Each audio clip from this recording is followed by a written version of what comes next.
일본의 단열 기준이 여러분 1등급부터 7등급이 있어요. 일본에서 제일 단열이 잘 되는 7등급 도쿄 기준입니다. 대충 집 안의 온도가 15도 밑으로 안 내려가면은 그게 최고 단열 기준이에요. 우리나라 사람들이 느끼기 어떻게 해요? 집의 온도가 15도예요. 예를 들어 여러분들 그 집에서 살 수 있어요? 구독과 좋아요, 알람 설정 감사합니다. 일본 사람들이 추운 집에 살 수밖에 없는 이유라는 내용인데, 예, 박한일 방송에서 겨울이 되면은 자주 들고 오는 주제 중에 하나죠. 그렇죠. 일본의 추운 집. 근데 이건 여러분 제가 재탕 삼탕 하려고 들고 오는 게 아닙니다. 일본에서 항상 메인 뉴스로 이게 뜹니다. 여러분이 살고 있는 집이 지금 엄청 추우니까 빨리 대처를 하세요 라는 식으로 좀 일본 미디어가 있잖아요. 경고식으로 이걸 겨울 때마다 자주 내요. 그래서 이번에도 이제 좀 자세하게 일본에서 이제 있잖아 분석을 내가지고 일본 집은 이러이러해서 추우니까 당신은 이렇게 해야 된다 라는 식으로 뉴스가 좀 떠가지고 제가 그거 보면서 뭡니까 이거는 유튜브를 만들 수 있겠다 싶어가지고 오늘 이렇게 들고 왔습니다. 예, 당장에 한국 분들이 일본 여행 많이 오시는데 겨울철에 여행 오신 분들 호텔방이 엄청 춥죠.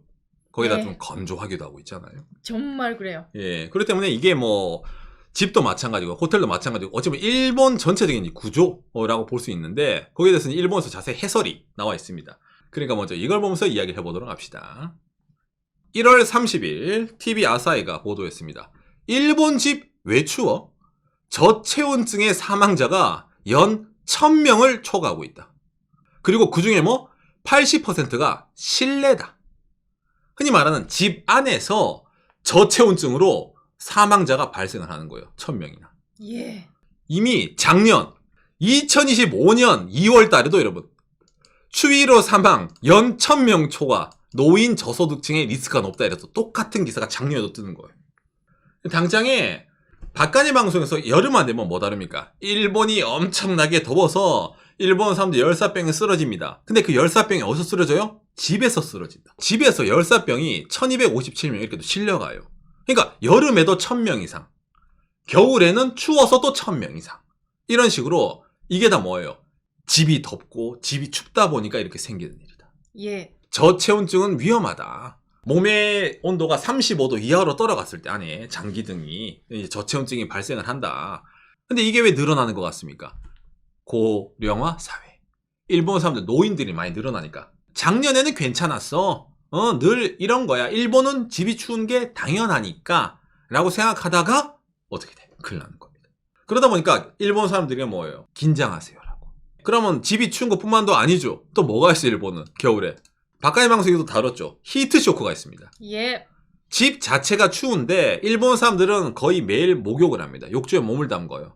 그러면 몸 담글 때만 몸이 따뜻해져 쇼크가 오는 거예요. 갑자기 몸의 체온이 급격하게 바뀌니까. 이 히트 쇼크가 일본에서는 국가적으로 문제죠. 2015년 11월 작년 말에 나왔네요. 교통사고사의 약 3배, 목욕 중 사고, 연간 6,500명. 왜 이런 사고가 난 것 같습니까? 결론적으로 집이 추워서 그래요. 예. 밑에 그림이 있는데 이런 상황이에요. 거실은 난방 끼고 있으니까 따뜻한데 탈의실은 추워요. 추워 벗어. 그리고 바로 일본에 이렇게 목욕하는 문화가 있다 보니까 바샹 들어갔다가 그것 때문에 히트쇼크. 그런 히트쇼크. 집 안에서 온도차가 극명하게 나다 보니까 여러모로 그것 때문에 뭐 사망사고가 자주 발생한다. 그러니까 매년 이렇게 일본 미디어에서도 집요하게 경고성 기사를 내는 겁니다. 이번에는 좀 더 집에 대해서 초점을 맞춘 기사가 나오는 거예요. 왜 집이 추울까? 단열이 문제다. 그렇죠. 일본의 단열 기준이 여러분 1등급부터 7등급이 있어요.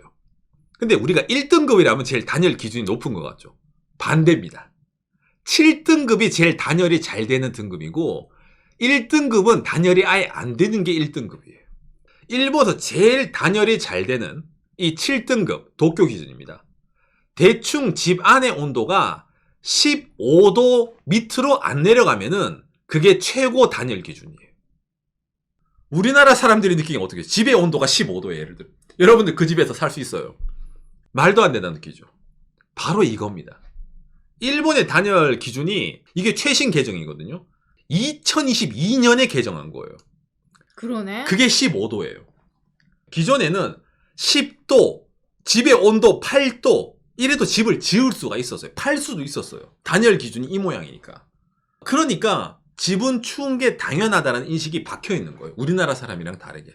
일본의 이런 단열 기준 자체가 국제 기준에 미달이 되어 있습니다. 일본. 근데 이 다음 걸 보면 여러분들이 더 놀랄 겁니다. 일본의 집의 80%가 3등급 이하예요. 아까 3등급이 몇 도일까? 집 온도가 8도 유지 못해도 돼요. 그런 집이 지금 많이 존재하고 있다. 그렇죠, 그렇죠. 제 고향 집도 아마 그래요. 처갓집도 추워요. 겨울이 냉장고예요. 그러니까 집이 냉장고예요. 맞아요, 맞아요. 그렇게 느끼면 됩니다. 오히려 도쿄 같은 기준으로는 겨울철에 밖에 있는 것보다 집에 있는 게 더 추운 경우가 많아요. 예, 이거 일본에 아마 거주하시면 아마 느끼신 분 있을 겁니다. 그 정도로. 일본 사람들이 뭐 흔히 말하는 과거부터 집에서 있잖아요. 가운데 로바다야끼 하는 것처럼 불 떼고 두껍게 입고 일본은 그런 문화가 있다 보니까 집은 추운 게 당연하다는 인식이 있어서 이런 게 이어졌는데 요 최근에 드디어 일본도 단열이 중요하네. 사람들이 너무 죽어나가네. 문제네. 라는 게 나와서 이게 주목을 받는 건데 이런 미디어가 이런 식으로 있잖아요. 일본 집 단열이 중요합니다. 당신 집은 단열이 안 돼 있습니다. 그럼 뭔가 집을 새로 산다든지 집에 뭔가 투자를 해야 된다는 식으로 느껴지잖아요. 특히 고령층에.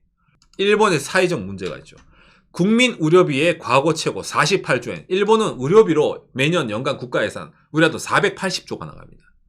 그 중에 40%를 누가 초과시킵니까? 75세 이상이 초과시키고 있어요. 여러분 집이 추우면은 건강한 사람도 골병이 듭니다. 어르신들이 추운 집에 있잖아요. 그러니까 몸이 성할까요? 성하지 않을까요? 안 성해요. 그럼 그 사람들이 겨울철에 어디 갈 것 같아요? 동네 병원에 줄을 섭니다.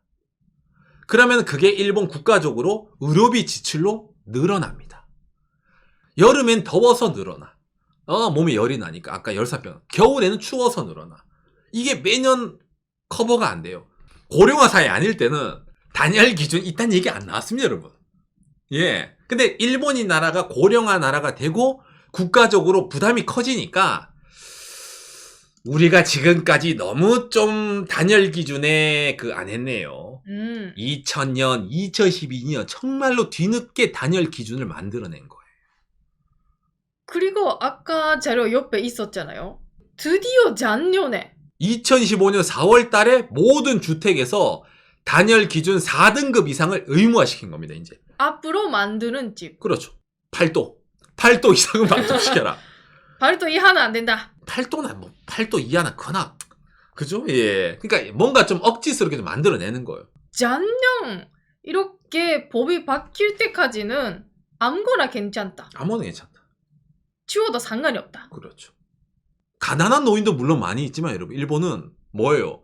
노인들이 장롱에 저축을 하고 있죠. 70세 이상 고령자의 돈은 648조 엔이 이른다. 원으로 따지면 뭐예요? 6천조예요. 이걸 껴안고 추운 집에 앉는 거야. 근데 국가 입장에서는 그거를 꺼내고 싶어. 근데 돈을 안 쓰려고 해요, 노인들이. 그럼 뭐예요? 매년 협박을 해야 됩니다. 어르신, 그러다 죽습니다. 돈 써가지고 집을 따뜻하게 만드세요. 그러니까 솔직히 국가가 모든 사람들을 위했더라면은 미리 단열 기준 만들고 그지? 히트쇼크든 뭐든 나오기 전에 했어야 되는 건데 뭔가 좀 이상한 게 감지가 되니까 부랴부랴 2015년부터 단열 기준 올리고 최근에 단열 기준 그지? 등급 산정시키고 뭔가 약간 속보이잖아요. 예, 그러니까 일본은 좀 뭔가 사회적으로 이슈가 있어야지 좀 바뀌는 그런 게 있다 보니까 이런 게 좀 늘은 게 있는 겁니다. 아니 그렇다고 하더라도 아니고상 일본 집은 그 목조 주택이 많으니까 원래 추운 거 아니에요 라고 느끼시는 분 혹시 안 계십니까? 목조 주택은 원래 춥지 않습니다. 그래요? 예. 해외도 추운 데 가면은 일부러 목조로 집 만드는 집 많이 있습니다. 근데 왜 추울까? 예, 집을 잘못 지어서 그래요. 목조 주택인데 구멍이 뚫려. 그러면 춥지. 창문 춥지. 문 뚫려 있으면은. 그 다음에 뭐? 단열재를 제대로 안 써서 그렇지. 바닥에 단열재를 안 쓰고 그냥 나무바닥만 깔아버리면 그게 어떻게 냉기가 올라오잖아요. 밑에도 단열재 잘 깔고 창문막이 잘하고 이러면은 목조주택도 따뜻합니다. 근데 왜 제대로 지을 필요가 없을까? 지을 필요가 없죠. 단열 기준이 있다고 근데. 굳이 이렇게 비싸게 지을 필요가 있었을까? 일본 사람들이 추운 집은 당연하다고 느꼈으니까 당연하게 건설사도 집을 춥게 짓더라도 사람들이 불만을 안 가지고 국가에서도 태클이 없었잖아요, 지금까지. 이제 태클이 들어오니까 이제부터는 조금 단열재가 더 들어가겠죠. 막 안 그래요? 음식 장사하는데 식품위생법 규제가 없어. 그럼 대충 만들잖아요. 똑같은 거예요, 집도.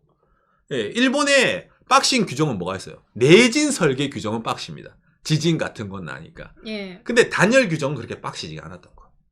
그러다 보니까 이런 추운 집이 유지가 됐던 겁니다. 그리고 아까 지적된 게 나오죠. 집에 그리고 창문. 이 창문이 문제입니다. 일본 집 추운 거. 정말 그렇죠. 단열 기준의 대부분이 창문 틀에서 찬바람이 숑숑 나오는 거예요. 일본 여행 와보신 분들 웬만한 호텔에서 창가에 있어봐요. 뭔가 문을 닫아놨는데 이게 문을 닫아놓은 건지 열어놓은 건지 모르는 그런 호텔에 주무신 분 안 계십니까? 겨울철에. 일본에 있는 정말 5성급 아닌 이상 일반 비즈니스 호텔은 추워요. 창문가 가면. 다리가 추워. 추울 겁니다. 근데 호텔 방은 뽀대가 있으니까 이렇게 비닐 뾱뾱이를 못 해두잖아요. 예, 그러니까 더 추운 겁니다. 2024년에도 기사가 나왔네요. 겨울이 추운 선진국에서 알루미늄 세시를 사용하는 나라는 일본뿐이다. 그죠? 일본에서도 디스하는 말이 나오는 거죠. 한국도 단열 잘 되는 거 쓰는데 일본은 왜 알루미늄 세시저가 더 춥냐? 기본적으로 알루미늄 아닌가요? 그렇죠. 일본은 기본적으로 알루미늄 쓰죠. 싸고 하니까. 예. 그러니까 창문 열 때도 차가워. 그렇죠. 우선 그러면은 온돌이네. 바닥 난방이네. 최고 아닙니까? 바닥 난방. 그거 하면 되잖아요. 일본도 바닥 난방이 있습니다, 여러분. 그런데 잘 안 해요. 이걸 왜 잘 안 할까라고 했을 때 여러 가지 이유가 있는데 제일 큰 거는 돈이에요. 맞습니다. 기승전 돈이에요. 이거 예를 들면 어느 정도 그 수준이 있는 아파트는 있어요. 있는데 안 써, 사람들. 안 써요. 그리고 주택에도 이걸 시공을 할 수 있어요. 있습니다. 근데 잘 안 써요. 왜 안 쓸 것 같아요? 어떤 돈 때문에? 설치비? 물론 설치비도 비싸지. 근데 그게 문제가 아니에요. 일본의 바닥 난방은 두 가지 종류가 있습니다. 전기 열판으로 따뜻하게 데우는 거랑 한국처럼 그거 있잖아. 보일러 돌려가지고 따뜻한 물로 이렇게 파이프로 두르는 그 두 가지 방식이 있거든요. 대충 눈치가 오죠. 전기로 돌려봐. 전기요금. 일본 전기요금 기본 한국의 2배입니다. 거기다가 일본은 100V 쓰잖아. 효율이 안 좋아요. 그러니까 바닥 난방을 전기로 돌리잖아요. 그러면은 폭탄이 나와요. 일본 사람들의 기본 생각이 있잖아요. 절약을 해야 된다. 그렇죠. 아껴야 된다. 라는 게 기본이 있다 보니까 바닥 난방은 평소 쓰는 난방이 아니에요. 많은 분들이 쓰는 방법이 아니기 때문에 이거는 아껴야 되는 대상이 되는 거예요. 그렇죠. 에어컨 트는 것도 아끼는데 바닥 난방까지 튼다? 이 넓은 면적을 에바예요. 아니 뭐 상금 전기만 비싸니까 가스로 보일러 돌려가지고 어차피 목욕 일본사 맨날 한다며. 그럼 또 식물로 가스 하면 되겠네. 가스 시장 자위한 일본, 한국과 요금 격차 이 정도였나. 일본의 가스 요금은 대한민국의 2.5배입니다.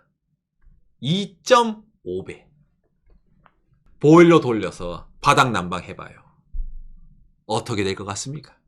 일본은 원래부터 가스가 민영화가 돼 있어요. 근데 그 민영화를 이제 한 번 더 민영화를 시키거든요. 무슨 말이냐면 가스를 만드는데도 민영화 돼 있고 가스를 공급하는 것도 민영화예요. 개별 공급도. 그러니까 비싸요, 일본은. 예. 전기도 마찬가지인데.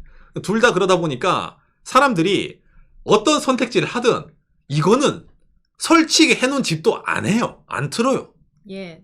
어. 아까 가스도 문화적인 요인이 있잖아요.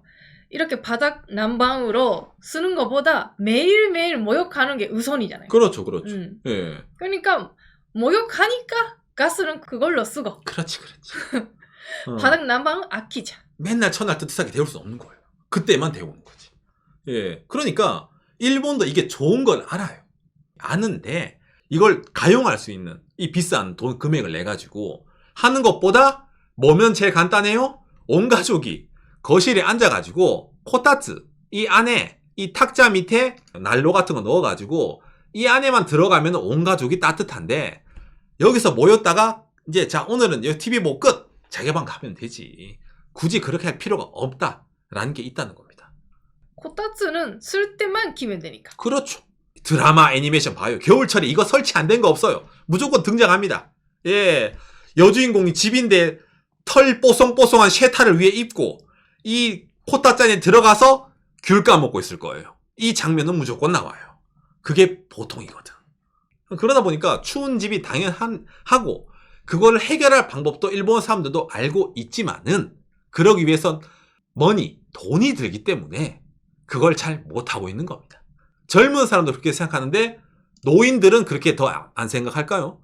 나 젊을 때도 버텼는데 나이 들었는데 그 습관이 바뀔 수 있습니까? 못 바뀌어요. 70년을 살았는데. 그러니까 그렇게 추운 집에 있어. 그러면 어떻게 돼? 매년 이렇게 사망자가 늘어나는 겁니다. 그러니까 일본 사람들 기승전 돈이 있으나 없으나 추운 집에 살 수밖에 없는 거예요. 아까 단열 이제 기준 바뀌었죠? 4등급 이상. 이제 일본 집이 이제 뭐예요? 8도 이상 10도다. 이제 일본 집은 실내 기온 10도까지 간다. 그래도 긴팔은 입어야 돼요. 일본 사람들은 예나 지금이나 앞으로나 추운 집에 살 수밖에 없다. 라는 게 이런 여러 가지 이유로 등장을 할 수 있겠네요. 오늘 내용 여러분들에게 참고가 됐으면 좋겠네요. 감사합니다. 요시. 매년 들으면 듣지만은 정말 명쾌한 해설이죠. 사람들이 추운 집에서 죽어나가요. 힘들어요. 문제는 알아. 원인도 알아. 단열이 부족해요. 해결 방법도 알아. 알아. 근데 실행이 안 돼요. 왜? 돈이 필요하잖아. 그 돈은 내가 내야 되거든요. 그러면은 다시 한번 돌아가. 집이 추워요. 유지가 되는 겁니다. 예, 이게 매년 반복이에요. 그러니까 제발 좀 바꿔라. 라고 일본에서도 연례 행사로 저런 식으로 뉴스 기사 나오고 보도하고 하지만은 사람이라는 게 그렇게 쉽게 바뀌지 않는다는 거. 이러다 보니까 기존에 있던 코타츠 문화라든지 난로 문화라든지 있잖아요. 아니면 에어컨 따뜻한 거 가끔 튼다라든지 있잖아요. 그런 식으로 가는 게 아직까지 유지가 된다는 겁니다. 지금 생각이 났는데 저는 오사이랑 만나서 하나 놀라운 점이 있었어요. 슬리퍼 안 쓰잖아요. 난 슬리퍼 안 쓰죠, 집에서. 근데 제 고향집에 가면 다 슬리퍼 쓰고 있죠. 그렇죠. 바닥이 춥기 때문입니다. 그렇죠. 그러니까 그런 점에서 이제 좀 뭐랄까 이런 생활 양식 문화가 좀 다른데 근데 그게 아까 말한 것처럼 고령화 사회 때는 국가적으로 문제가 되기 때문에 저런 식으로 좀 사람들이 계몽 활동을 하는데 뭐 젊은 친구들부터 있잖아요. 뭐 다 해서 바뀌어야 되는데 바뀌지 않으니까 그런 문제가 생긴다라고 일단